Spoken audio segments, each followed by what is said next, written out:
alalan'ny zoma 7 aogositra 5 manolotra ny arabo mampiraritso tompoko lasy tompoko vavy ary manasantsika rehetra ihany koa anaraka ny fampalalam-baovao hatramin'ny farany mirabanao ihany koa mamiteny andrembololona anatra ny araba mikarandriamolaza miraba atsika rehetra any atokantrano ihany koa araky ny voalazan'ny mika teo dia manasantsika araka ny fampalalam-baovao hatramin'ny farany menatsika ary zao ireo lohateny mbaovao tapitra tanteraka tamin'ny fatrora sasany tolakandro teo ny fisoratana anarana amin'ny fandehanana ao Nairobi Kenya anatrika ny lalao famaranan'ny CHAN ifandonan'ny Bariany Madagasikara sy ny Lion de l'Atlas ny Maroc fiaramanidina misy roa izay azaka mpandeha manodidina ny 500 isa no hitatitra ireo mpandeha anatrika ny lalao famaranana ao anatin'ny tolotra Pack Supporter Baria anaingarapitso maraina amin'ny folora sasany ny fiaramanidina voalohany raha omena mendalana ny ora fiaingany ny fiaramanidina faharoa Nek ny mpanazatra ny Baria ro miala rakotondrabena i coach Roro fa ekipa matanjaka sy isan'ny tena sangany eto Afrika i Maroc ifanandrana amin'ny Baria rampitso ao anatin'ny lalao famaranana ny CHAN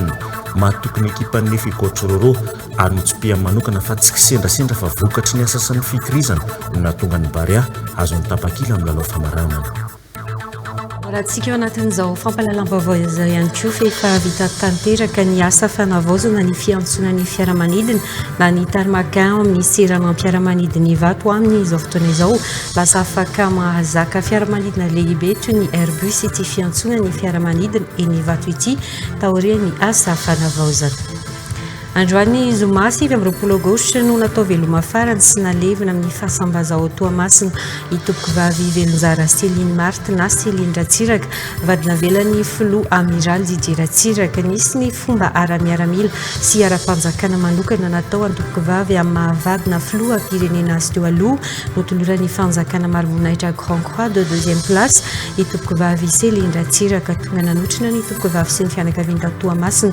nanoka ny alarobia lasa teo hatramin'ny androany folefitry ny antenerandolona misarana ny tapany atsimon'osy sady filoha tale général ny vondrina TV plus Madagasikara Nicolas Rabevananjara ho an'ny atsipiriam-baovao avy hatrany dia tapitra tanteraka tamin'ny fatrora tolakandro teo ny fisoratana anarana amin'ny fandehanana ao Nairobi Kenya hiatrika ny lalao famarana ny CHAN ifandonan'ny Bariany Madagasikara sy ny Lion de l'Atlas any Maroc fiaramanidina miisa roa izay azaka mpandeha manodidina 503 isa no hitatitra ireo mpandeha anatrika ny lalao famaranana ao anatin'ny tolotra Pack Supporter Baria anaingarapitso somaraina amin'ny folora sy sasany fiaramanidina voalohany raha omena mendalana ny ora fiaingany ny fiaramanidina faharoa fitiavana dony Ivra Zapa sold out na ihany koa adika hoe tapitra tanteraka ny tapakilany anjifa ny Pack Supporter Baria andro antolakandro tamin'ny efatrora sasany tolakandro teo no ny farina tanteraka izany mbola nisy ireo tonga ny lahatra teo amin'ny Baria hatramin'ny maraina teo anaky valo be zao tena nahoana fanomanana indrindra ny taratasy ny vola zay efa somary nanana passeport daholo dia hoe andeha anohany andeha atsika io dia io na resy na maresy efa vonina pireneny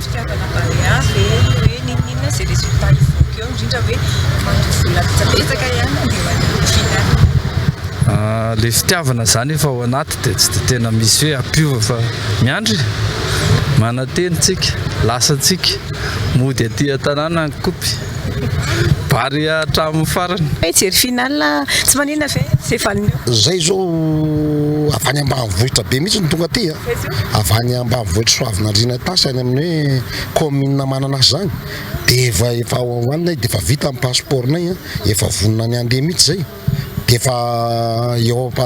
efa eto amin'ny fahavonina hoe andeha zany zay dia anto volona dia zao aloha mbola miandry foana hatramin'izao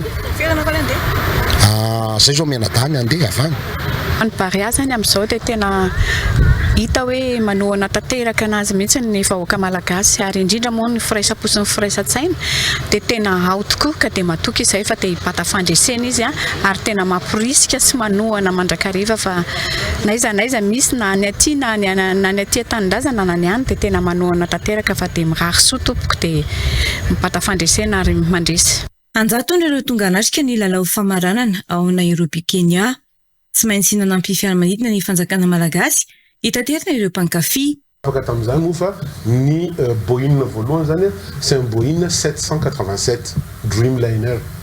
Ngamba raha nareo manaraka hitanareo fa izany ny avion ngeza sy lehibe indrindra eto tany amin'izao fotoana izao dia reny 787 reny.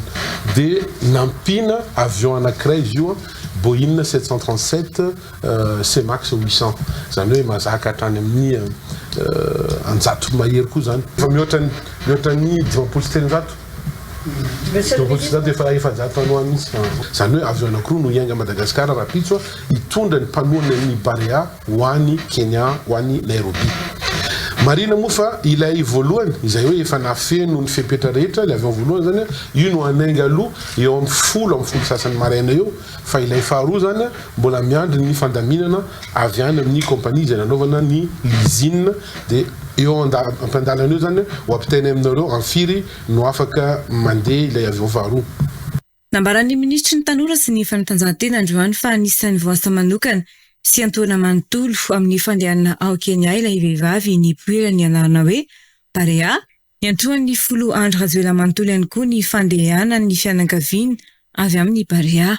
Ho raisy ny fiadian'ny Repoblika Antanana ihany koa ny fampandefasana ny fianakaviany ireo mpilalao tsirairay zany hoe telopolo mahery ny olona avy amin'ny fianakaviany mpilalao no raisy ny fiadian'ny Repoblika irendray zany tsy mandoa na ariary satria iny zany i filoham-pirenena no nanolotra an'iny ho an'ireo olona ireo.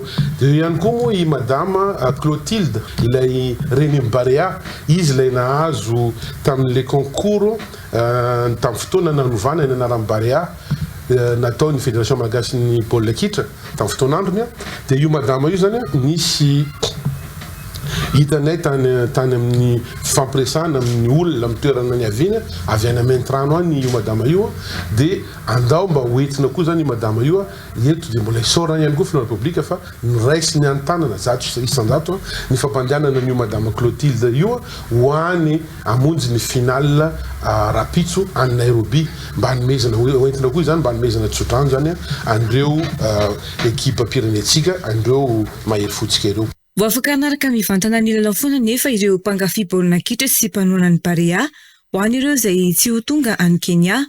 Izy ny fanjanona misy sadimy hapetraka eto an-drenivohitra mba ahafahana miara mirona manoana ny Barea. Tsy nadonina koa zany ireo olona izay eto an-toerana izay hoe tsy afaka nandeha no ny antony maro samihafa na tsy afaka nandeha zany nanotrona any Nairobi amin'io lalao famaranana io dia ho atao ohatrany tamin'iny demi-finale iny ihany zany ho asiana fan zone maneraka ny faritra rehetra eto Madagasikara. Ny eto an-drenivohitra moa efa mihoatra 10 ny toerana ho asiana fan zone. Koa avy eo amin'ny tantarany baolina kitra malagasy izao fahatongavany ny Barea miatrika ny lalao famarana izao ho ny ministry ny tanora sy ny fanatanjahantena. Raha ny sisiny araka izany raha isy ny fitenena azy ireo makotrokotroka na inona vokatry ny lalao rampitso. Koa dia tena ho isy ny fandraisana zany hoe ny fandraisana raha tsika miverina amin'ny kopy sy atsika miverina sanatria radindrena tsy mitondra kopy tsy hitovy fa misy ny fandraisana ary eo ihany koa tsitsy kely aminareo fa anisany zao ny ekipa pirenetsika Barea Madagasikara tafiditra amin'ity farany ity dia efa mahazo sady ilay prime de $1 million. Anasolo-tena ho an'ny Kenya ihany koa izay eto amin'ny TV+ Madagasikara ka ampianantsika mivantana ny zava-misy any an-toerana dia mirary soa sy fahombiazana sahady ho an'ireo Bareantsika alefa Barea. Fa nahazo fanasana manokana natrika ny lalao famaranana ny Kenya ny filoha Andry Rajoelina noho i Madagasikara mandray anjara amin'ny lalao famaranana ao anatiny tsy fifananana tsy ho hatrany ny ministry ny tanora sy ny fanatanjahantena ankoatra azy dia misy ihany koa ny olom-panjakana ambony samihafa voaasa hanatrika izany lalao famaranana izany arahantsika hatrany ny fanampanazavana arana amin'ny fitiavana Dony sy Ivra Sata. Mazava-dehibe an'io compétition io mazava-dehibe an'io chanina io tiako ny mampafantatra antsika rehetra fa anisany voaasa manokana indreo filoha Repoblika satria moa atsika no firenena fanandrina amin'ny firenena marokianina amin'izany finale izany dia akoatra ny filoha Repoblika atsika eo ihany koa fa ho tonga any rapitso hiatrika n'io chanina io finale io i monsieur Gianni Infantino izay filohan'ny FIFA sy ny secrétaire général ny FIFA ho avy ao I monsieur Patrick Motsepe izay filohan'ny CAF eo raha teo koa moa zany mikarakara I SGN-CAF Iveron akoatran'ireo dia ireo firenena telo izay nifarimbona nandray sy nanatanteraka nyty CHAN Pamoja 2024 ety dia ho tonga ao ihany koa ny filoham-pirenena izy ireo zany hoe ny Tanzaniana, ny Keniana ary ny Ougandais akoatran'ireo iraka manokana avy any amin'ny UEFA no tonga ao Nairobi Rapitso ndika zany rehetra izany fa tena azoko lazaina hoe point focal ary Rapitso zany any Kenya no ifanomezana rendez-vous ho an'ny piti sy ny mpakafy ary ny mpanaraka ny baolina kitra maneran-tany satria ity CHAN ity dia anisan'ireo compétition be mpanaraka indrindra raha oharina amin'ireo compétition 20 izay misy eo anivon'ny Confédération africaine de football. Eo amin'izay fifananany CHAN izay hatrany dia niaiky ny mpanazatra ny Barea Romuald Rakotondраbe na I coach Roro fa ekipa matanjaka sy isan'ny tena sangany eto Afrika I Maroc ifanandrana amin'ny Barea Rampitso ao anatin'izay lalao famaranana ny CHAN izay matokony ekipana ny coach Roro raha ny nambarany. Notsopian'ny manokana fa tsy kisendrasendra fa vokatry ny asa sy ny fikirizana natonga ny Barea nazo ny tapakely amin'ny lalao famaranana toe-tsaina hoentin'ny Barea miatrika ny lalao famaranana ny fatokisatena ny fanomanana ara-tsaina ary ny tsy fikelezanainy ny mpilalao tsirairay mba hivoaka mpandresy hoy ny fanazavany ny coach Roro fitiavana Dony Ivrasata. Nous avons préparé surtout, comme on dit, c'est le mental, parce qu'on va jouer contre une équipe de Maroc. Maroc, c'est le grand pays de football africain, même mondial. On sait déjà que c'est le Maroc, mais c'est une finale. Donc c'est une finale, donc il faut avoir confiance en soi pour jouer ce match-là. Donc il faut positiver psychologiquement. Pour la finale, la clé c'est toujours l'union. Et il faut avoir beaucoup d'abnégation et de courage de jouer contre le Maroc. Pour nous, le favori, c'est toujours le Maroc. C'est un grand pays. C'est du football, football européen, tout ça. Mais c'est une finale. Si on est en finale là maintenant, c'est pas par hasard. C'est pas pour comme tirer au sort, mais nous avons fait l'étape. Donc la finale, on va essayer de les tenir le plus longtemps possible ce soir et j'espère que mes joueurs vont répondre tactiquement et techniquement. Fa mbola manodidina ny CHAN hatrany mametraka fan zone fa na manaraka mivantana ny lalao famaranan'ny CHAN amin'ny sabotsy 3 aogositra izao avokoa ireo renivohitra ny commune manerana ny Madagasikara.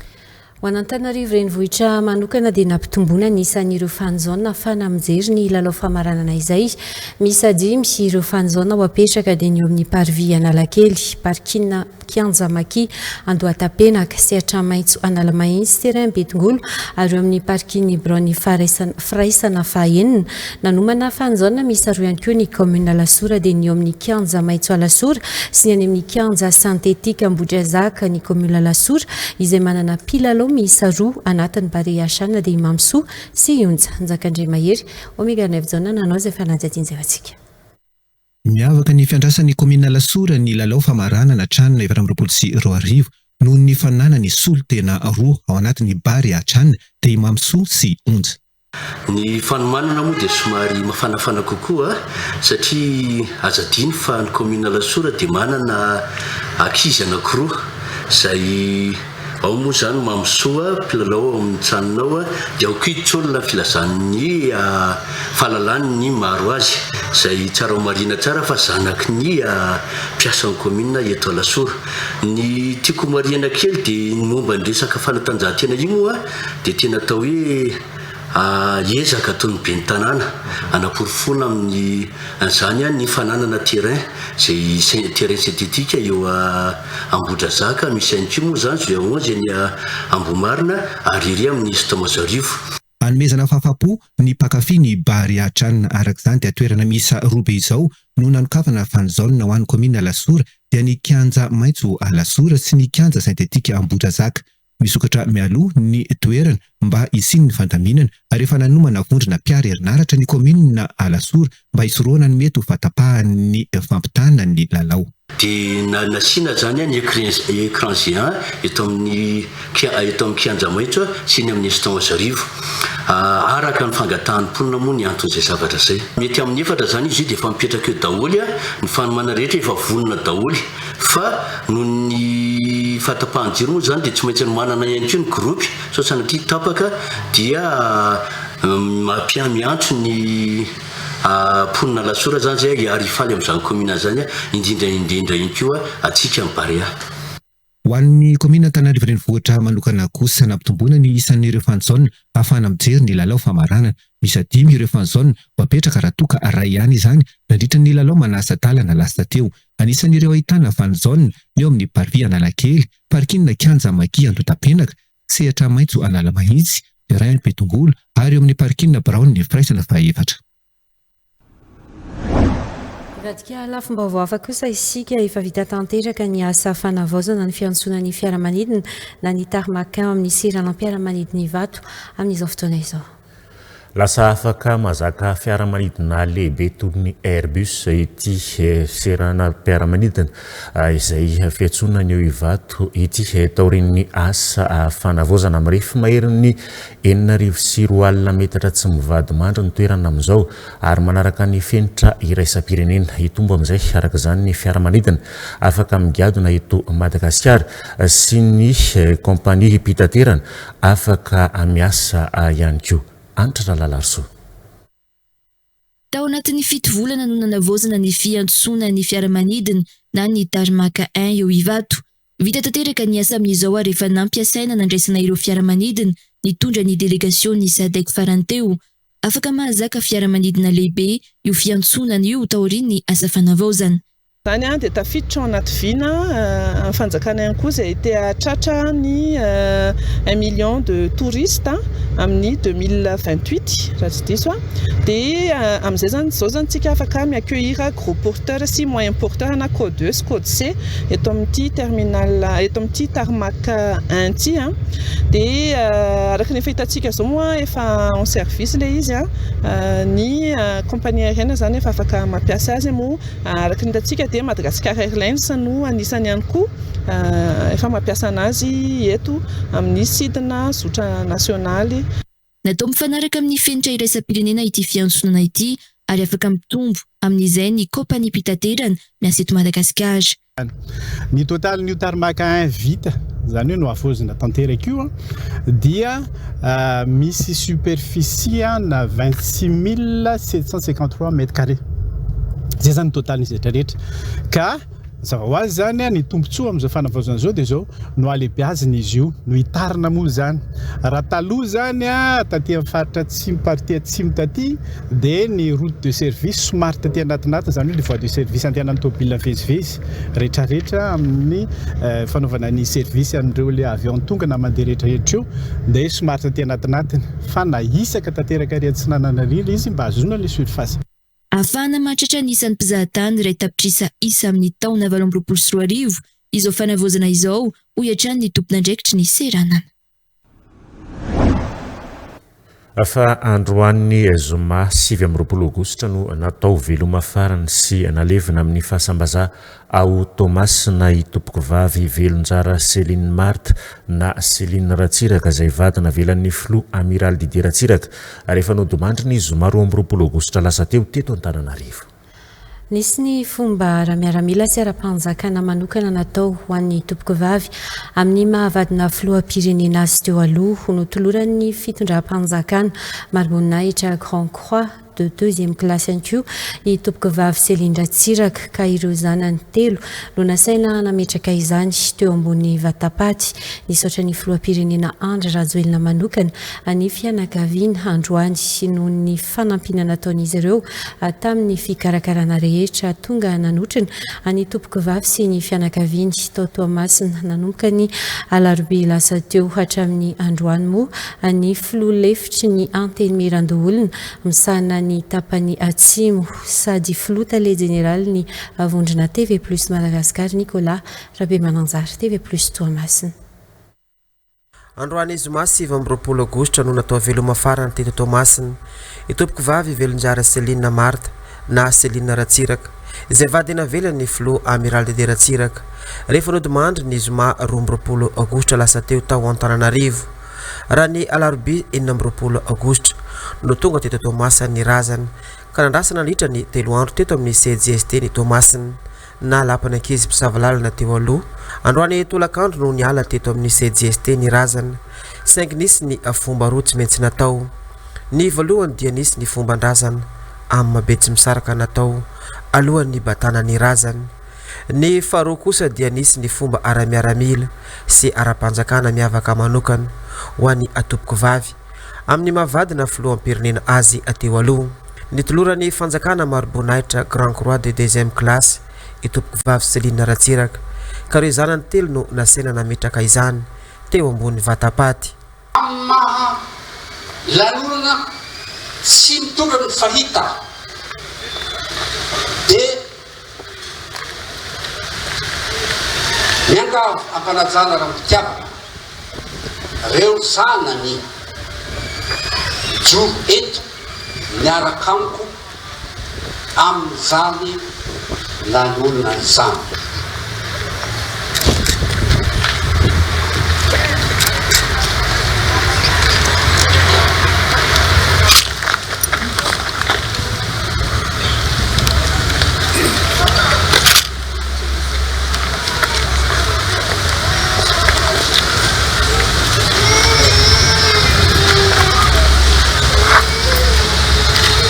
taorian'ny fametrahana Marbonahitra dia noentina natao veloma farany tao amin'ny ekara cathédrale Saint-Joseph Ampasymazava itompoko vavy fotoana izay nanaovana veloma farany ho azy sy vavaka ho an'ny fanahiny ka niaraka natanteraka ny fitombavaka foy ireo mpitarika fivavahana avy amin'ny FFKM eto Toamasina ekany ty vatany avasika amorasina alevina ty atsarana velona eo an'ivy Toamasina ary mifanahina ampiresaka amoreo azy zany olomasina ino azy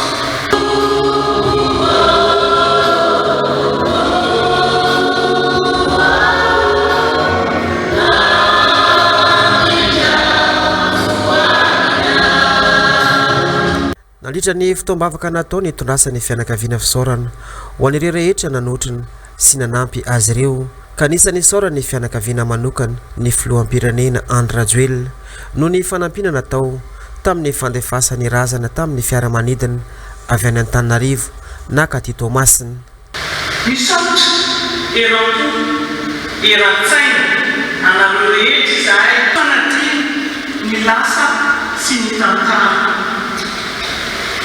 ny fitoroanareo dia porofo mitoka miteta falanipaka ary miaina tanteraka ao anatin'ny soatoavaka malagasy isika rehetra tsy misy teny malaza sy mahampy ny fisaorana hasetrinay tsy voavaky sady tsy voatanisy ny soa be noraisinay tamin'ireo soroka ny alalanja sy miaraka ny teny fa apetrakay eo ampianakanany Jehovah Andriananahary ny famaniny sy famerenana havo zato teny ny fitiavana rehetra noraisinay masoava daholo fa andra-piadanana tokoa tompoko vavy Céline Ratsiraka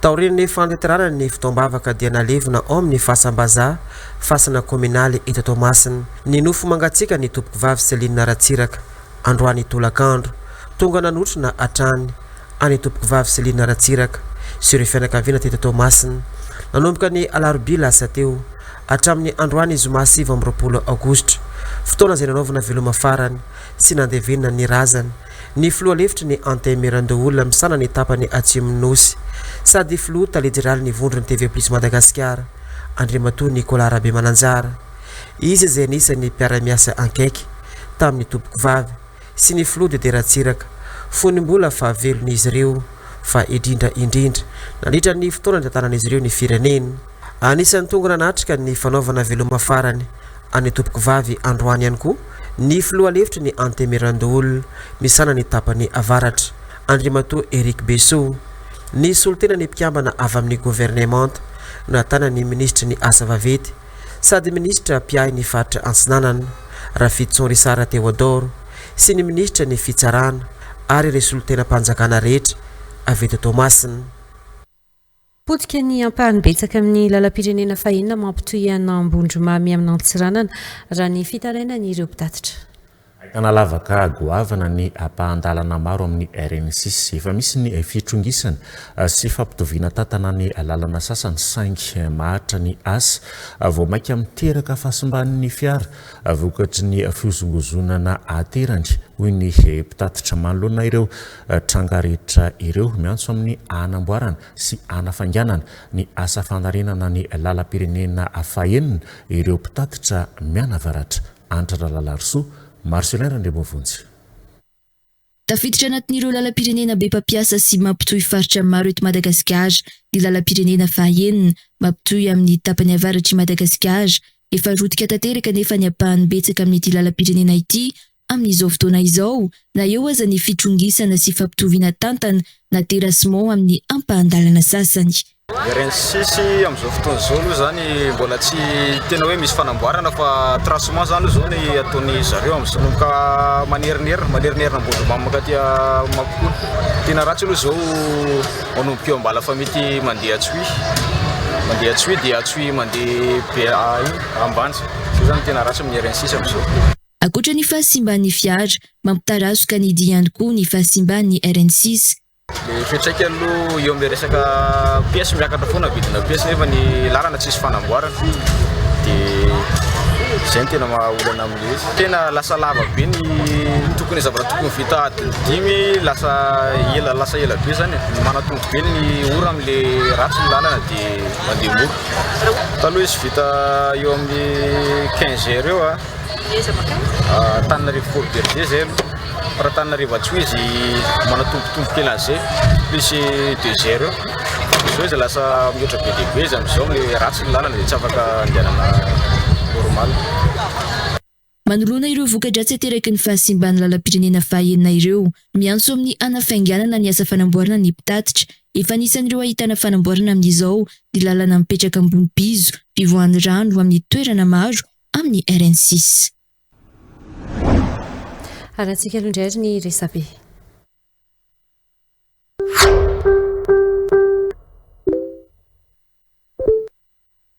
Ny pejy zava-misy aty mampafantatra finale CHAN 2025 any Kenya nahazo fanasana manokana ny mpanjakan'ny Maroc sy ny filoha malagasy nahazo fanasana manokana avy amin'ny filohan'ny CAF Patrice Motsepe anatrika ny lalao famaranana ny fedinan'ny tompon'akany Afrikanina Nairobi Kenya izay fanandrinan'ny Madagasikara sy Maroc ny mpanjakan'ny Maroc Mohamed VI sy ny filoham-pirenena malagasy Andry Rajoelina ary ny filohan'ny FIFA Gianni Infantino.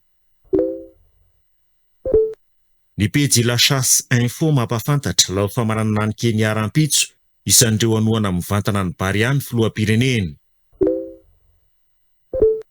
Ny pejy Mamniaina Ravatomanga mampafantatra mamiratra ao Maurice ny golfa malagasy. Mirehare aho tsy amin'ny mahafilohan'ny federasiona fotsiny fa amin'ny mampankafisy mpiaradia akaiky amin'ireo tanorantsika izay nandray anjara tamin'ny Africa Region 4 Junior Team Championship tany Nosy Maurice. Arabaina manoka ny Mateo Rakotofringa no ny fahazony larana voalohany to amin'ny sokajiny Junior Zazala. Pisaorana sy fakasitrana ihany koa ho an'ny ekipa malagasy rehetra nisan'izany i Romain Fitaina Gagneux, Loanne Pless, Sany Arandrimalala ary ny team manager Monique Noyon izay nitondra avo ny fahaiza-manao sy ny sainam-pirenena malagasy. Ianareo ny porofo velona fa manana ho avy mamiratra ny taranja golf eto Madagasikara. Arahabainy ianareo rehetra ary misaotra amin'ireo rehetra izay nanohana ny fikarakarana ity lalao ity. Ny dépêche informative taratra mampafantatra vita ny asa fanavaozana ny tarmac 1 ao amin'ny seranam-piaramanidina iraisam-pirenena Ivato. Vita somatsara ny asa fanavaozana mitetina 2.5 miliara ariary na 4.5 tapitrisa euro ny fanamboarana ary manamarika dingana vaovao lehibe eo amin'ny fanavaozana ny foto-javatra sanabakabaka eto Antananarivo izany. Afaka mandray fiaramanidina lehibe code E sy fiaramanidina antonony code C ny tarmac 1 ao amin'ny seranam-piaramanidina iraisam-pirenena Ivato ankehitriny. Ity tarmac 1 no avaozana ity dia mariky ny finiavantsika ny mehan'ny Madagasikara seranam-piaramanidina mendrika sy azo ianterana hoy Sandrine Narantamalala, lehibe ny sahampandraran'ny serasera ao amin'ny Ravinala Airport. Ny pejy 24 tireseto mampafantatra nentin'ny tsoka ny strapotin rehefa tsy azo ny famerim-bolany. Trangany sio androany maraina tanaty taxi B 139. Nentin'ny ty mpandeha ny tsoka ny seza volamena. Niakatra teo an-tanimena ty farany ary arivo ariary no nalohany. Rehefa tonga teo amin'ny Rasalama dia nitaky ny 700 ariary famerim-bolany ty farany. Laza nefa ny receveur pefanomeny ny famerim-bolo ka raikitra teo ny famalina. Tsy nentina ny mehatra amin'ny farany le receveur mandra-pialan'ity tovolahy ity, tezitra noho izany izy ka sady nanomparina izy no nentin'ny tsoka ny strapotin roa an'ity taxi be ity. Ny pejy TV Plus Info mampafantatra JNA, Journée nationale des adultes, fionan'ny olon-dehibe. Mpizaika 500 manerana ny diocèse eto Madagasikara ny tonga miatrika JNA andian'ny faharoa ao Morondava. Lohahevitra, olon-dehibe mijoro amin'ny finoana sy fanantenana kristianina, hampanjaka ny famarinana sy ny fitiavana eo amin'ny fiarahamonina sy ny tontolo iainana. Androany zomany fanokafan'izany amin'ny fomba ofisialy izay natomboka tamin'ny lamesa lehibe hatra 3 andro ny faharetany. Ny pejy fampelezana ny finoana katolika mampafantatra namikitra mafy ilay zaza. Nitsofo ny paparano ty zaza ty fa rehefa niraisiny reniny dia namikitra mafy taminy saiki tsy nety miala. Asa loatra inona no mahatamana azy tao? Raha nainy teny manko ilay zaza. Ho an'ny papa dia hijanona ho anisan'ny sary tsara indrindra ho azy ny fionany tamin'ity zaza ty. Ny pejy La Chasse Info mampafantatra tsy manana zanaka lampetraka na mandalo velively teto Antananarivo tato ato. Ny Prime Ministre lehibe ny gouvernement Tatsay Christian araka ny nambarany serasera amin'ny primature nisy nilaza ho zanona ny lahy eto Andrenivohitra tamina toeram-pilanonana iray izay nisy sakoroka. Vaovao diso sy fansorapotaka amin'ny matompona raikitra azy eto amin'ny firenena ny toy izao ho ny fanambaran'ny serasera.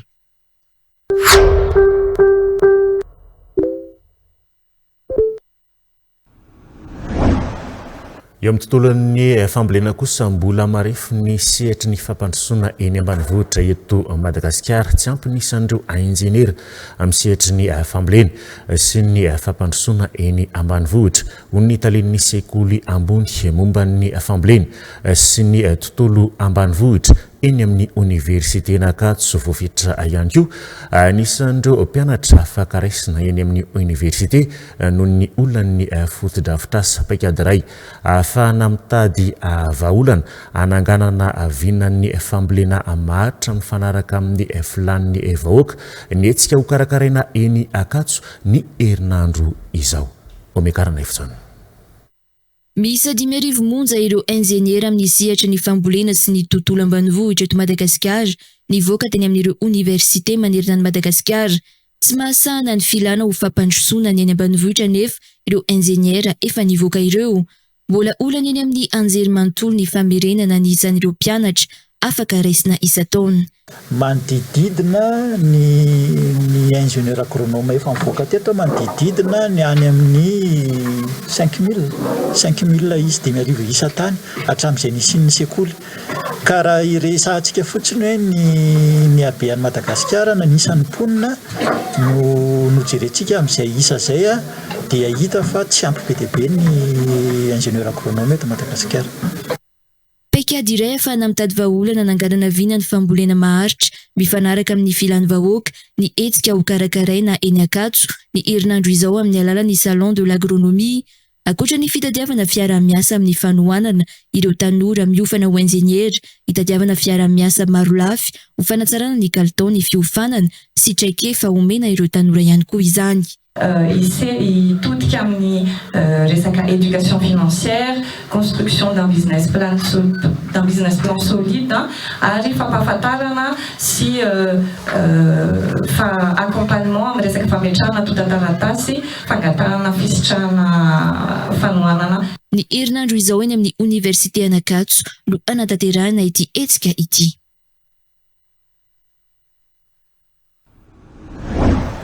Ny tanàna Morotsiraka no tena mijaly sy mitaraina misotro rano masira indrindra rehefa fotoam-pahavaratra. Tanàn-dehibe maro eto Madagasikara izany no hisitraka ny foto-drafitrasa amin'ny alalan'ny tetikasa PAEP izay efa matsimbola avy amin'ny banky iraisam-pirenena iarahana manatanteraka amin'ny ministeran'ny rano ny fanadiovana ary ny fidiovana. Nisy moa ny fametrahana fantsona vaovao sy fanarenana toby famokaran-drano izay notanterahana tao Mananjary TV plus Mananjary. Mampitaraina ny mponina eto Mananjary saika isa-taona mihitsy ny fisotroana rano masira afa indrindra rehefa fotoan'ny fahavaratra. Isan'ny fampanantenana nataon'ny filohan'ny Repoblika Andry Rajoelina tamin'ny mponiny Mananjary ny fampisotrana rano fisotro madio amin'ny tanàn-dehibe ka izao tanterahana eto Mananjary izao amin'ny alalan'ny tetikasa PAEP izay vatsiny banky iraisam-pirenena vola iarahana amin'ny ministeran'ny rano fanadiovana sy fidiovana. Asa goavana ho fanarenana manontolo ny famatsiana rano fisotro madio eto Mananjary no tanterahana ka nametrahana fantsona vaovao sy fanarenana toby famokaran-drano iray. Tsy asa kelikely ny atao fa fanarenana ray manontolo aloha voalohany ary ampina toby-pamokarana vaovao, toby-famokarana rano zany izay ary amin'ny toby famokarana rano any party Tsaravaly ary any no maka rano, any no hita rehefa natao ny fanadihadiana ara-teknika rehetra, any no hita fa tsy masina le tsy masira zany le rano. Zay zany ny voalohany dia ny faharoa ihany koa ho arenina ray manontolo aloha le station misy zao soloina ny pompe ao anatiny le famokaran-drano zao zany atsaraina aloha io le toby famokaran-drano dia mandra-piandra an'izany rehetrarehetra zany dia manao an'ilay toeram-pamokarana vaovao tsika, manao réservoir vaovao amin'ny party amin'ny Tsaravaly. Foto-drafitrasa tsy nisy nanao atao anatin'ny taona maro izao hoy ny solomavim-bahoaka ny distrikany Mananjary ka amaly ny tehitam-bahoaka aty an-toerana ny fahavitany izao. Teny dia ny fisaorana be dia be ny filoham-pirenena satria reny ny fitaraina ny vahoaka malagasy aty Mananjary amin'ny finanana ranomasina. Teny fampanantenana nataon'ny président izy nandritra ny propagande hoe omena ranomamy nareo eto tanteraka izao anomboka ny asa rehetra araka ny fanazavana nataon'ny monsieur le ministre teo tonga nametraka ny fantsona voalohany teto Mananjary ny lakamisy 20 aogositra teo ny ministra ny rano fanadiovana sy fidiovana Andrianamela Solalainy ny solomavim-bahoaka voafety teto amin'ny distrikany Mananjary Randry Arson Maurice ary ny solomavim-bahoaka ny Manakara Georges Samamniriny. Ny fiainam-pirenena sy ny fampandrosoana tokony isy eto Madagasikara no nisongadina tamin'ireo faneho-kevitra tao anatin'ny fandarana demokrasia mivantana androany maraina handeha ary hoarahintsika ny sombony tamin'ireo faneho-kevitra ireo atao amin'ny Radio Plus 100.2 FM.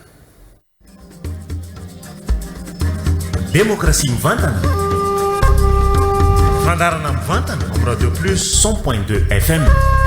Isanandro amin'ny sivora sy sasany maraina. Hoy Madame Lydia avy any Ambatondrazaka, tena manam-pahendrena ny filoha ary mendrika satria mampandroso ity firenentsika ity. Zao kosa fotoana ka nahita olona mendrika manana fahendrena le filoham-pirenena ka hita ny vahoaka malagasy ka mividiany ny maronisy ka nampandrosony ty firenena ty dia oka izy asa ka atambaro ny hery vahoaka malagasy fa fotoanan'izao ampandrosotsika ny firenena miaraka amin'ny président Iandry Rajoelina. Demokrasia mivantana. Hoy kosa Monsieur Hery avy any Ambatondrazaka tsy hita mandroso ny firenena fa tena mahantra ny mpiasa aza maro no esorina eo amin'ny toerany any anaty orinasa sasany. Zavatra mahazo ny firenena tokony ho tsaboina hoe inona andeha izy tsy maintsy mandroso votaona zao ny fitondrana raisany fanjaka fitondrana faharoa hoe tsy maintsy mandroso inona zay ny nandroso hoe efa mbany lamina ve ny olona sa efa mbany hoe manana fahefa-mividy ve le olona sa totrany zava-misy ara totrany manala piasa izany orinasa sasany tena manala piasa manjato tena mampahantra zany tena mahantra le olona. Demokrasia mivantana. Tokony mba atao mitovy ny tantana misy eto amin'ny firenena mba atao lahara-pahamehana ny fitaovan'ny mpianatra. Hoy Monsieur Lala avy eny Akazomanga. Rapport parallèle ohatra mandeha makano kely fa efa kely iny ilazana ny vahoaka malagasy ohatra fa mena 50% ny fanjakana fitaovam-pianatra hatrany ambanivohitra Ambovombe Barontsehatra ambanivohitra Tala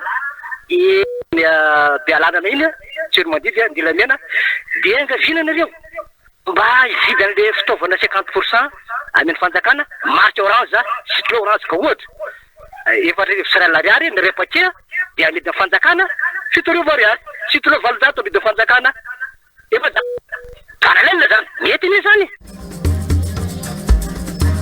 Demokrasia mivantana. Fandarana mivantana amin'ny Radio Plus 100.2 FM isanandro amin'ny sivy sasany maraina. Tsy ampy ny mpitsabo nify sy ny ativavy eto Madagasikara na ny fenitra napetraky ny OMS nojerena hoy ireo mpitsabo izany dia anisany antony mampiroborobo ny tsy fanarahana ataon'ireo mpanao solonify eto Madagasikara. Ilaina ny fandiniana izay mety ho fanatsarana amin'ny lafiny fitsaboana nify sy ny ativavy indrindra ireo lalàna feny fitsaboana nify sy ny ativavy. Fanadadiana raha antsika amin'ny Gracia Andresitoerina sy Ivra Sata. Miroborobo loatra ny resaka tsy fanarahan-dalàna amin'ny resaka fitsaboana nify sy ativavy izay ataon'ireo mpanao solonify noho ny tsy fahampian'ny mpitsabo manerana ny nosy raha ny fanazavana. Raha ny fetra nomeny OMS dia mpitsabo nify ray ho an'ny olona ray alina fa ny eto Madagasikara kosa mpitsabo ray ho an'ny olona 4.4 alina izay azo lazaina fa tena mbola tsy ampy PDB. Araky ny voalazako moa zany dia izay ny olana kely ho anay dentista ary zay mety mahatonga le tsy farahan-dalàna an'ireo mpanao solonify ireo no tsy fahampiany isan'ny mpitsabo nify manerana nosy raha ny norme nomeny OMS dia dentista ray ho an'ny olona ray alina. Zay ny norme nomeny OMS fa eto Madagasikara zany zao dentista ray ho an'ny olona 4.4 alina. Hatreto mbola iray ihany ny toeram-piofanana ho mpitsabo nify sy ativavy eto Madagasikara izay ihany Mahajanga. 30 ka hatramin'ny 50 isa-taona ihany no mivoaka ho mpitsabo nify sy ativavy amin'io toeram-piofanana io.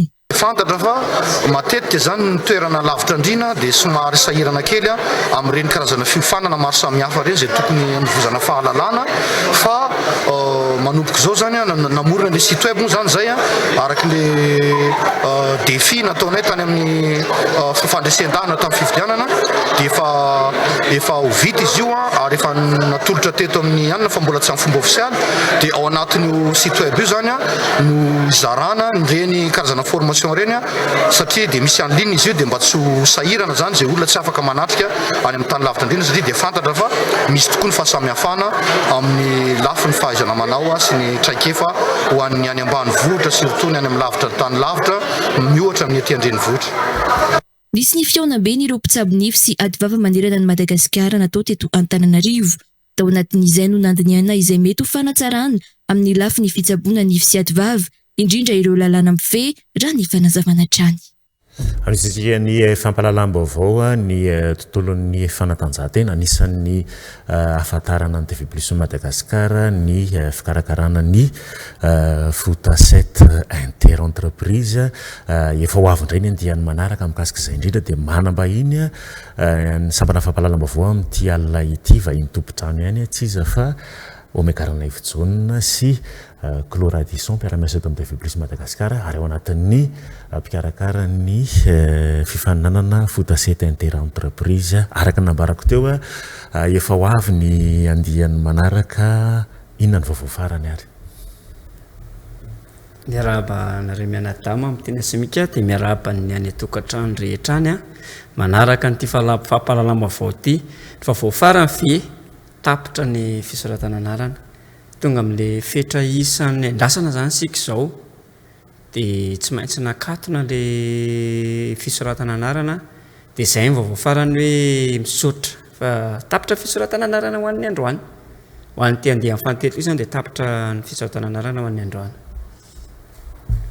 Manaona moa zany ataontsika hoe fandaharam-potoana manaraka vita izay ny fisoratana anarana nao akory amin'izay ny fanomanana rehetrarehetra sy ny ohatr'izay. Ie, voalohany indrindra aloha faly miarabantsika rehetra any tokantrano mpanaraka ny TV Plus Madagasikara ary miarabanareo ihany koa izay mpanolotra Mika sy Mamitiana. Ny fandaharam-potoana aloha zany tsara ampitaina ho anareo rehetrarehetra izay ny soratra anarana fa amin'ny fahatelo ny volana septambra ho avy izao zany ny réunion technique izay atao makasika ny fotasety inter-entreprise izay nanoratanareo anarana dia ety amin'ny TV Plus Madagasikara no anatanterantsika an'izay réunion technique izay amin'ny roa sasany tsy diso io izay moa rehefa mikarakara zavatra ohatran'io entitra kokoa amin'ny resaka fotoana dia aloha mba hajaintsika ilay fotoana hoe amin'ny roa sasany tsy diso manomboka ny réunion technique izay hiatsona nareo rehetrarehetra izay ny soratra anarana izay efa naloha ny inscription dia tongava aty amin'ny TV Plus amin'ny alarobia io. Ny firana firy ihany moa zany mpandainjara ao anatin'izy ity firy no soratra anarana ataon'ny fataperana. Angamba aloha tsy tenenina hoe firy nandray anjara fa tamin'ity andeha amin'ny fahatelo ity no nahitanay hoe izay ma TV Plus atsika nisokatra bebe kokoa zany tsika tamina orinasa maro samihafa mety io miankina amin'ny fanjakana mety io semi privé io izy tsika dia mety io tsy miankina fa be dia be zany ny teo aloha no nivelana andray anjara fa hita ihany koa hoe maro ireo vaovao izay vaovao tsy nampoizinay mihitsy hoe mahaliana zareo le foot inter-entreprise no tonga nandray anjara tao anatin'ity fifananana karakaraintsika ity izany hoe tamin'ity andeha amin'ny fahatelo ity maro lafo zany ny orinasa nandray anjara ary izay no mahatsara an'le réunion technique le fivoriana ara technique entina metrapetrahana ny zavatra mitrangy ny kanja amin'ny tena zory tena izy na zory mba tsy tarazoka amina zavatra afaka alamina teny aty avelan'ny kanjitsika dia amin'ny réunion technique io tsika tena mifampizara.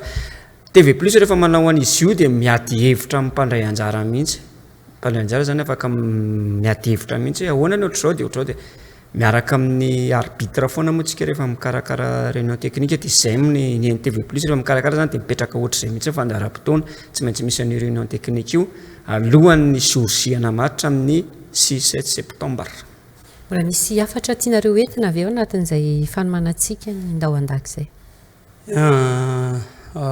Izay angambany eto izay mpikarakara dia mitondra teny fisaorana ho anareo rehetrarehetra izay nisoratra anarana amin'ny fahatokisanareo anay TV Plus Madagasikara ary indrindrandrindra ianareo izay efa mpisoratra foana satria efa andehan'ny fahatelo ty karakarainay ity dia tsy ambakan'izany ihany koa ianareo izay vao sambany vao hisoratra dia mankasitraka anareo fa ataontsika tsara io ny amin'ny fikarakarana rehetrarehetra mba hampahazotanareo hatrany amin'ny andiany manaraka izay mbola ho karakaraina.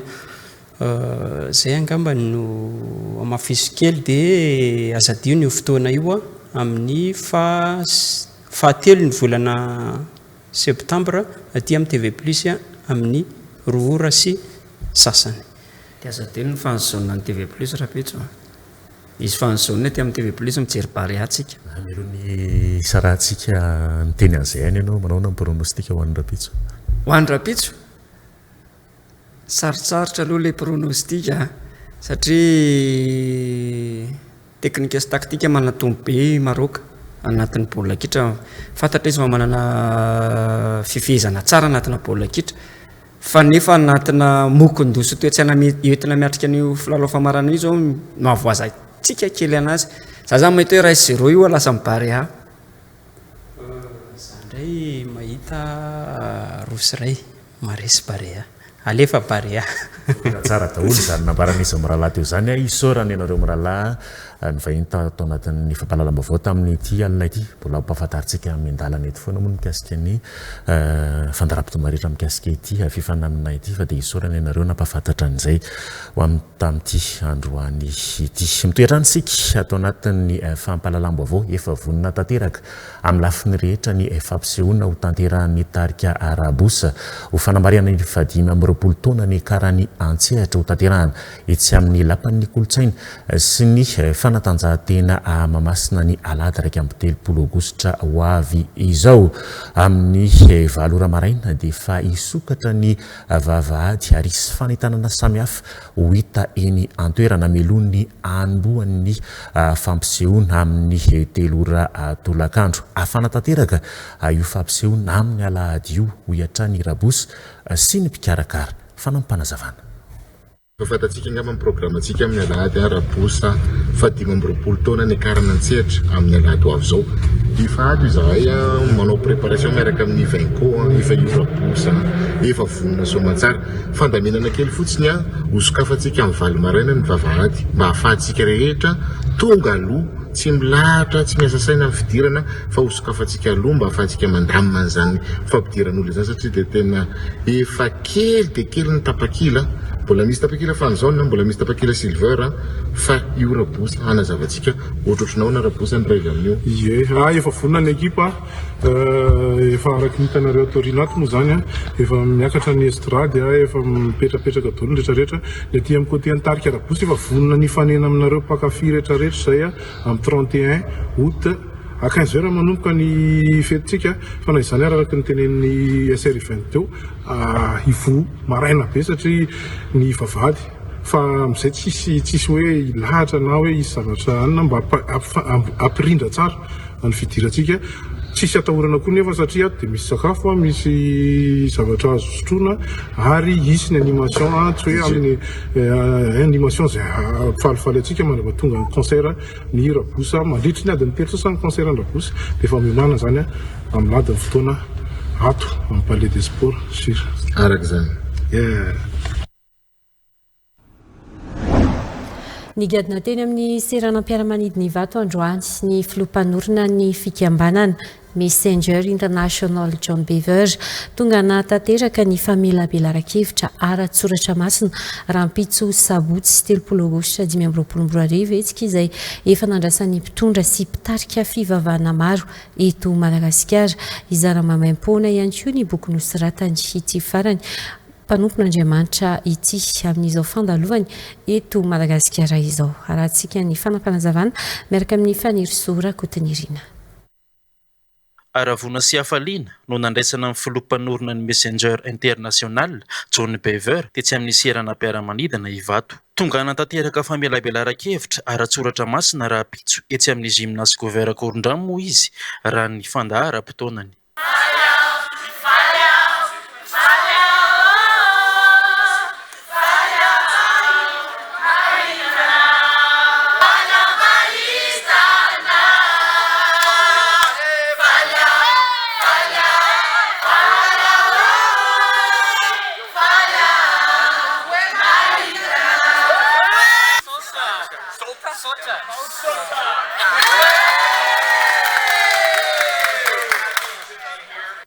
Faly araka izany koa i John Bever raha nanambarany tao am-pony ary nilaza moa izy fa tsy gaga intsony raha nahita izao fandraisana mafana izao satria dia olona be fitiavana tokoa amin'izany malagasy izany. Izara boky maimam-poana sy hampianatra soratra masina moa no tena atondihany eto Madagasikara. Te ilaza teny fiarabana ho an'ny vahoaka malagasy. Mahafinaritra dia mahafinaritra tokoa ny fandraisanareo ety amin'ny seranam-piaramanidina amin'izao fotoana izao. Ny olona rehetra izay efa nihaona tamiko avy ety Madagasikara hatramin'izay dia olona tena tsara fanahy sady tena be fitiavana be ary olona tena tia manompo. Ary tsy mahataitra raha toka fandraisana mafana be tahaka an'izao no hitako rehefa tonga aty ny tenako. Ny hetsika rapitso dia hetsika ho an'ny mpitarika rehetra, leadership conference izy io ny lohateny dia hoe mirehitra ho an'Andriamanitra. Ary dia anasana io efa nanasana ny pasteur sy ny mpanompon'Andriamanitra rehetra ary ny mpiandraikitra ao am-piangonana na inona andraikitra sahaniny ao am-piangonana dia asaina ho eny amin'ny gymnase Ankoay Ankorondrano amin'ny 7 ora sasany maraina mirava amin'ny 2 ora sasany eo. Afinaritra be ny fanatrehan'Andriamanitra amin'io isy loha hevitra mahafinaritra be hoentin'ny mpanompon'Andriamanitra John Bevira amin'io rapitso sabotsy 3 aogositra. Fa iverenantsika kely indray ny tontolon'ny baolina kitra amin'ny alalan'ny Shanna dia manambahiny isika eo amin'ity androany ity zareo avy eo amin'ny Canal Plus miaraka amintsika androany Irita tonga soa miarabana ihany koa amin'ity hariva ity. Faly miarabanareo Menada dia faly miarabany mpanaraka ny vaovao TV Plus ny tokantrano ihany koa. Araka ny hitanay dia misy vaovao be dia be hoentinao eto amin'ny plateau amin'ity anio ity andeha zato izy ary. Ya, mbola mitony promotion ato amin'ny Canal Plus izay anjifanao any Canal Plus amin'ny sarany 5,400 dia arak'izao akanjo hitanareo izao ny Canal Plus any koa dia manohana tanteraka ny Baria amin'ny tsy tafakatra amin'izao dingana famaranana izao ka noho izay fifaliana izay dia izara fanomezana be dia be izahay raha ampitso ho antsika rehetra izay vonina ividy sy anjifan'izay Canal Plus amin'ny sarany 5,400 zay. Raha toy ianao ka tonga maraina ka hividy an'izay promotion zay dia misy an'ity t-shirt zay anaovako ty hozarainay akoatr'izay misy an'ireo loha be dia be ireo toy ny mug ny gourde ny casquette ny pochette be dia be ny loka hozaraina ka tongava manatona anay ny za moa zany dia soloteny eny amin'ny zone Ankorondrano eny botika anankitelo ny soloko teny eto dia ny ao amin'ny botika Tanahotera Front Ambodivona ny voaloha faharoa amin'ny Super Rue Ambodivona ary ny fahatelo amin'ny Carrefour Ankorondrano. Raha toa zany ianao ka hanjifa ny ilay 5,400 ka tonga mialoha na ihany koa miantso ny laharatarby io dia omenay fanomezana izay rehetra mividy Canal Plus ho an'ny raha ampitso. Efa farany izay promotion 45,000 ariary zay ka mihazakaza manantona anay. Eo ihany koa anareo izay fampanjifa ny Canal Plus mbola mitoy ihany koa ny promotion satria mbola mahazo ilay 10 andro to canal ianareo raha ohatra ka manao re-abonnement io zany condition kely ny fotsiny hoe mila mijanona amin'izay bokena ataonareo farany ianareo dia mahazo an'ilay 10 andro to Canal Plus. Mbola misy vaovao ihany koa ny Canal Plus tafiditra amin'ny Canal Plus ny Netflix ho anareo izay mpanjifa ny Canal Plus indritra fa ho anareo to Canal Plus dia maimaimpoana ny Netflix koa tongava manokatra compte Netflix eny amin'ny boutique assistante izay akaiky anao indritra moa ireo anankitelo izay mitany saiko ireo teo ary ny amaranako anazy misy ny décodeur connecté fa mbola tsy tapitra izy à partir ny 80,000 ariary dia efa anjifanao an'izay décodeur connecté zay iny laharatarby aza misalasara raha anaovana livraison ianareo raha ampitso na ihany koa tongava raha afaka manatona amin'ny Tanahotera Front Ambodivona na ihany koa Carrefour Ankorondrano na amin'ny Super Rue Ambodivona. Mbola misy afatra tiana mafisina amin'ny alohan'ny isarantsika. Tongava no manjifa ny Canal Plus amin'ny sarany 5,400 ariary hijerevantsika rehetrarehetra hiara-nohanantsika ny Baria ho an'ny raha ampitso satria efa maimaimpoana ny fametahana azy efa misy abonnement ray volana izay 5,400 zay ary ihany koa efa miaraka amin'ny matériel complet raha toa kosa ianao efa mpanjifa Canal Plus dia 10 andro ny anaova ny bonus azonao raha toa ianao ka manao re-abonnement. Iny ary mankasitraka ny Rita dia manome fotoanantsika zany eny amin'ny boutique Canal Plus rapitso. Satranareo nandray hatrany.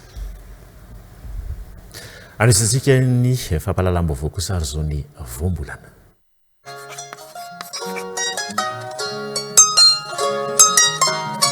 Ity indray voambolana fatarina sy ifankazarina milaza azy amin'ity androany ity fitrafantrafana nefitra voambolana hoe fitrafantrafana dia be fihetsiketsehana ny tianambara dia hoe pelipelika na koa misehoseho ka mafanafora hitarina ny heviny amin'ny teny frantsay ny azo ilazana azy dia hoe fogu na koa hoe turbulence voambolana izay azo izarana mampiasa atao anatin'ity fihezanteny manaraka ity rehefa amin'ny teny malagasy ambara matetika fanontaniora no hain'ny firenena ka profon'izany ny fitrafantrafana izy ireo amin'ny finiavana mampiasa saina momba ny fikirakarana ara-teknôlôjia hitantsika ihany koa voambolana ohatra atao anatin'ity fihezanteny manaraka ity rehefa amin'ny teny malagasy fandrombaka te azo fahefana ny akamaroan'ireo mpanao politika any ka mitrafantrafana maneho hevitra sy miseho azo mahay lalàna avokoa na koa hoe efa mihamadiva hifarana ny taona ka fotoana ny fitrafantrafana izao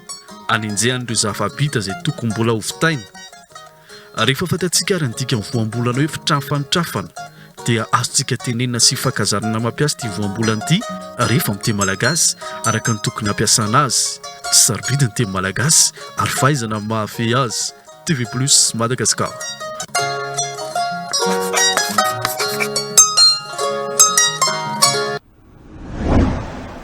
manasantsika ary zao anaraka ny eo ara hoe mazoto mianatra iriny ankizy miaraka amin'ny cahier premier plus efa misy ihany koa ny stylo sy cartable premier plus amin'ny kalitao tsara indrindra trano. Premier plus, dans la vie il y a les premiers et il y a les autres. Sini Orange eo anilanao nolotra ho anao moteur action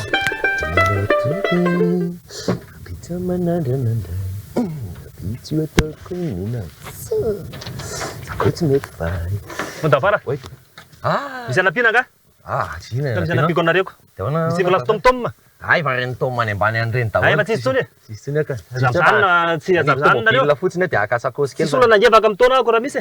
Tsisy tsony, tsisy tsony, tsisy tsony. Sota betsaka amin'le anina. Eny e, mba misy zavatra kely teny kely aminareo zanako anareo hitako eto. Manino? Misy zavatra kely mba sangidina any ambany any rehefa be. Tsy atao mason'le olon'ireo. Tena kavidreo fa mba resaky tisanao manokana e. Indray. Mba tena mba anina kely ako, hinjam-bola kely. Zay indray. Hinjam-bola kely fa misy tena koziny rafotsy atao mariazy amin'ny sabotsy zao. Dia tsotrany koa hoe dia indramam-bola sa inona? Mba hifidifidy lobaka tsaratsara daholo ndray zay. Satria misy time malisy. Kanarana tamin'iny efa nanao lobaka lobaka nareo sy ny akanjo nareo raha tamin'iny napiaiko ny vahoaka amin'izay manao mangamanga mitovy daholo nareo tsy vao mariazy vao tamin'ny volana. Ka tamin'iny mangamanga fa mitindray menamena. Menamena e, zay valo mianaka. Dia fitanana akanjo menamena. Tsy maintsy zay ko zavatra menamenaka zay le time mandry zareo. Menaka rangately raha ny sakafo ny eritreretina fa zay time mamy. Manao madio tsara dia manao mihaja tsara fa tsy voatery anaraka an'izay time mamy fa rehefa tsisy venio amorona tsy misy be sakafo hohanina be efa manahirana dia zany indray anareo. Endaka fifinao le sakafo anao fa tena lasa mianatsakoinga anao raha tsy tena hoe tarihanao mba tsaratsara dia mba tiako anao mba tsaratsara. Dia tsy dia betsaka volanako aminao. Dia au milieu 5 e. Alasa franc. Tsy atao franc. Aty anay zay ko zavatra lobaka. Tena ka le tiapozako tika zanjiko. Manana numéro orange? Tsy ananatsika ny orange anina. Le anao iny any? Le anahako iny orange iny any anahako. 500 000 ariary zany. Za koa tsy zatra an'le franc. Zakatsika mazaka an'ireo zaretsy iny. Iny fa lasa any. Merci. Zay. Zay raha ka tiapozako antony tena an'ity mihitsy. Alao famihana kely any aloha tsika zay. Alao famihana. Tsy famihana hoana. Tsy azoko mihitsy avarareo andeha hoaizy nareo any an-dafy. So dia tsy hitako tsony. Tsy hitanareo antsonako za olona eto foana ko tsy hita hoana. Tamin'ny taona zao nareo nampindramiko vola. Dia andro andro ianareo hitako dia aleo alao fihingo fa sao dia tsy hitako tony. Za matahotra nareo to dia amin'ny 15. Amin'ny 15 to dia tambotsy daholo izy le tamin'ny roa taona dia le nalaiko ity. To dia amin'ny 15 mahanina nareo. Zay tsy apozako engany mbola eo na fa to manko rehefa nanana trosa tsy tatsony. Mananamana. Mahaiza mamerina rehefa mindrana aza miandry takiny. Coupé dans la boîte.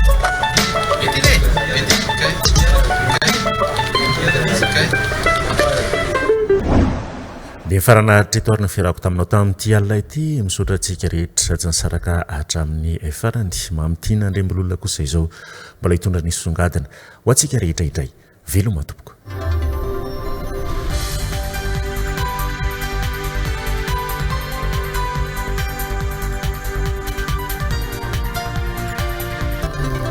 zao tanatin'ny singadisehatra amin'ny lafiny ara-tsosialy amin'ny tsian'io ity zay araka nyizany dia sahirana ireo ray aman-dreny mpiasa sy mitaiza kely indrindra ireo renim-pianakaviana mampinono eo amin'ny sehatry ny asa sy ny fitaizana ho an'ny renim-pianakaviana iray tsy ampy ny fampinonona ny zanany farany izay niteraka ny faharefon'ilay zaza rehefa lehibe enim-bolana ny toromarika ny dokotera amin'ny fampinonona fen'ny zaza 3 volana ihany anefa ny fahazondalana ho an'ny fampinonona ho an'ny reny manoloana izany namoaka tololanana ny anivon'ny UNICEF izay mikendry ny fahafahana manome fialan-tsasatra ireo ray aman-dreny avy niteraka na ny reny na ny ray izany eo ihany koa ny fametrahana toeram-pahatazomana zaza na ireny antsoina hoe crèche sy toeram-pampinonona eny anivon'ny toeram-piasana ireny nanao izay fanadihadiana izay mantsika tamin'ity androany ity Eliza Hermana sy Eric Ranefson.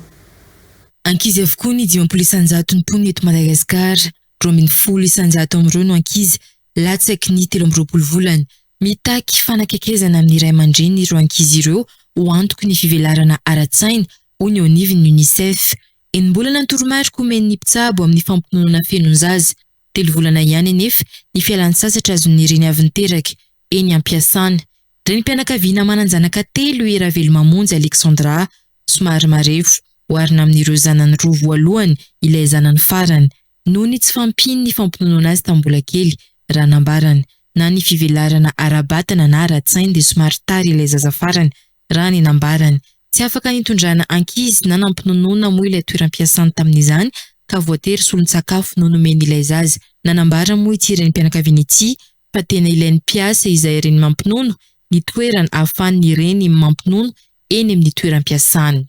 Tokony io zay tokony nono zaza hatramin'ny faha-enimbolana nefa misy eny amin'ny toeram-piasana tsy mipermettre amin'izay kanefa raha za manokana important be ny fisiany izay hoe farafaratsiny hoe coin allaitement ho an'ny ray aman-dreny mampinono eny anivon'ny toeram-piasana dia ihany koa hoe ny fahafahany reny tena hoe manara-maso ny sakafony zanany satria ho anahy manokana zao misy zaza 3 ny anankiroa afaka nono hatramin'ny faha-enimbolana sy afaka narahako maso tsara ny sakafondreo zaza ireo satria afaka noentiko tany am-piasana izy napedina velale mpampiasa mitondran'ilay zanako tao am-piasana dia amin'izy efa lehibe zao dia hitako hoe misy fahasamafana be amin'izy 3 mianadahy satria ilay ray farany tsy afaka nampinonona tsy maintsy nanao allaitement mixte 4e mois tsy maintsy napiditra sakafo satria tsy eo anilako foana izy dia faharofo lava dia tsy maintsy napidirina sakafo dia izay zavatra izay hitanao hoe misy différence be eo amin'ireo zaza anankitelo ireo na amin'ny resaka fianarana na amin'ny resaka fahasalamana na amin'ny resaka tay fotsiny ary hoe ny anankiroa costaud tsara mandeha tsara amin'ny fianarany fa le ray zandriny somary faharofo foana dia na fianarany ary somary latsadatsaka kely. Namoaka tolo-lalana entinanam-piana ireo orinasa sy androm-panjakana amin'ny fametrahana politika namoranana ny fianakaviana sy ny mpiasa ny UNICEF voarakitra ao anatin'izany ny atsisika mahakasika ny fialan-tsasatra andrasaka ramo ho an'ny ray aman-dreny vao niteraka na ho an'ny ray na ho an'ny reny ny fametrahana toerana fitazomana ankizy na crèche ary toerana ahafahan'ny renim-pianakaviana mampinono eo anivon'ny toeram-piasana.